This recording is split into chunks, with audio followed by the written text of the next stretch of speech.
तो पूरे ही देश में धूमधाम के साथ कृष्ण जन्माष्टमी मनाई गई। सीएम योगी ने गोरखपुर में कृष्ण जन्माष्टमी मनाई। सीएम योगी ने इस दौरान विशेष पूजा की और तस्वीरों में भी आप देख सकते हैं कि कैसे मुख्यमंत्री आरती कर रहे हैं। विशेष पूजा अर्चना यहाँ पर की जा रही है। गोरखपुर की ये तस्वीरें जहां पर मुख्यमंत्री योगी आदित्यनाथ ने खास पूजा अर्चना की है।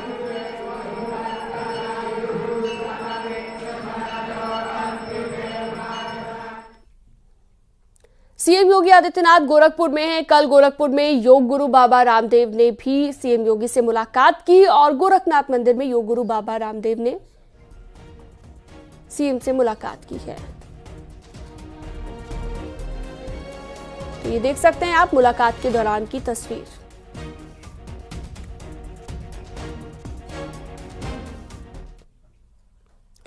मुख्यमंत्री योगी आदित्यनाथ ने सनातन को लेकर बड़ा संदेश दिया है। सीएम योगी ने लोगों से एकजुट रहने की अपील की है ताकि आपसी फूट से बाहरी ताकतें इसका फायदा ना उठा सके। सीएम योगी ने कहा कि बांग्लादेश जैसी गलती यहां पर ना करें। बंटेंगे तो कटेंगे, एक रहेंगे नेक रहेंगे।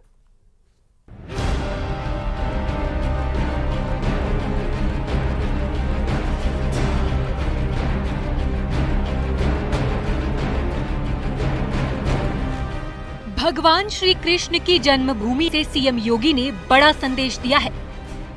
सीएम योगी ने मंच से सभी को एकजुट होकर काम करने का आह्वान किया। उन्होंने कहा कि हमें भारत को विकसित बनाने के लिए काम करना है। सीएम योगी ने कहा कि राष्ट्र से बढ़कर कुछ नहीं हो सकता है। राष्ट्र तभी सशक्त होगा जब हम एक रहेंगे। बटेंगे तो कटेंगे। बहनों और भाइयों, राष्ट्र से बढ़कर के कुछ नहीं हो सकता, कुछ नहीं हो सकता। और राष्ट्र तब सशक्त होगा जब हम एक रहेंगे, नेक रहेंगे, तभी नेक रहेंगे। बटेंगे तो कटेंगे। आप देख रहे हैं ना, बांग्लादेश में देख रहे हो ना, तो वो गलतियां यहां नहीं होनी चाहिए। बटेंगे तो कटेंगे, एक रहेंगे तो नेक रहेंगे। मथुरा में ही सीएम योगी ने कहा कि आज के समय में जो सनातन की चुनौती है वही भारत की चुनौती है। इसलिए समाज को एकजुट होना होगा।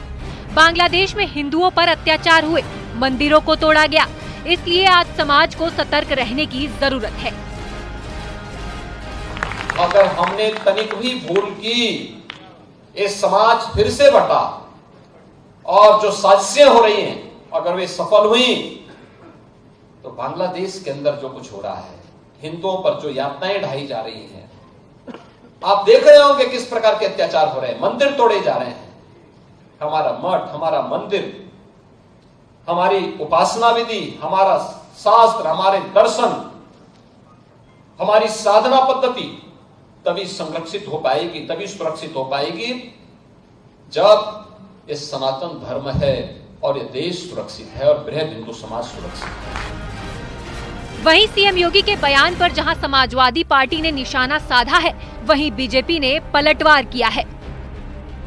नजीब की पार्टी के लोगों को मारा जा रहा है, हमारे हिंदू भाइयों पे हमले बढ़ रहे हैं।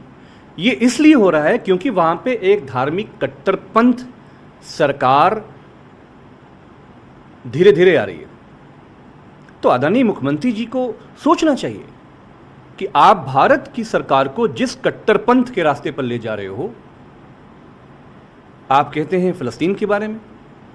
फिलिस्तीन की लड़ाई मजहब की लड़ाई नहीं है।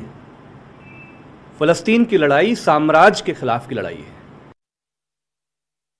जब वो खुद इस तरह की बातें करते हैं और देश की अखंडता और यूनिटी की बात जब वो करते हैं, तो उनके मुंह से जब इतने सब अनाप शनाप बातें निकलती हैं, तो फिर वो तो कुछ और ही बात कर रहे हैं।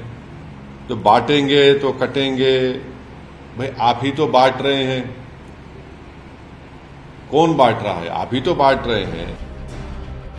वहीं सीएम योगी के बयान का समर्थन करते हुए संतों का कहना है कि सनातनियों को एकजुट रहना बेहद जरूरी है। नहीं तो बांग्लादेश जैसे हालात कहीं भी बन सकते हैं।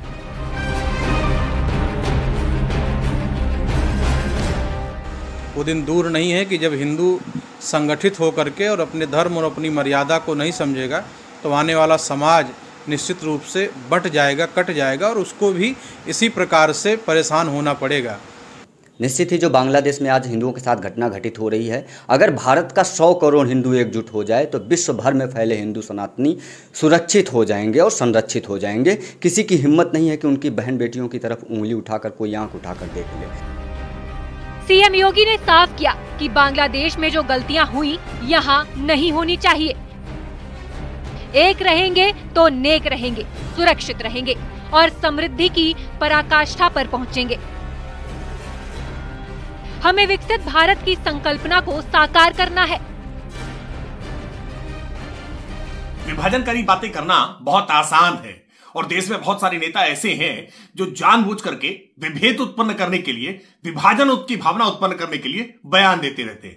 लेकिन उत्तर प्रदेश के मुख्यमंत्री योगी आदित्यनाथ जी ने देश को एकता के सूत्र में बांधने की एक बहुत सकारात्मक बात कही है कि पूरे देश के नागरिक एक होकर के रहें, वरना देश विखंडित हो जाएगा। सीएम योगी के एकजुट वाले संदेश पर बीजेपी का दावा है कि ये देश के लिए संदेश है। सभी को एकजुट रहने का आह्वान किया गया है, लेकिन विपक्ष को इसमें भी राजनीति नजर आ रही है और वो लगातार बीजेपी पर हमलावर है। न्यूज़ 18 के लिए ब्यूरो रिपोर्ट।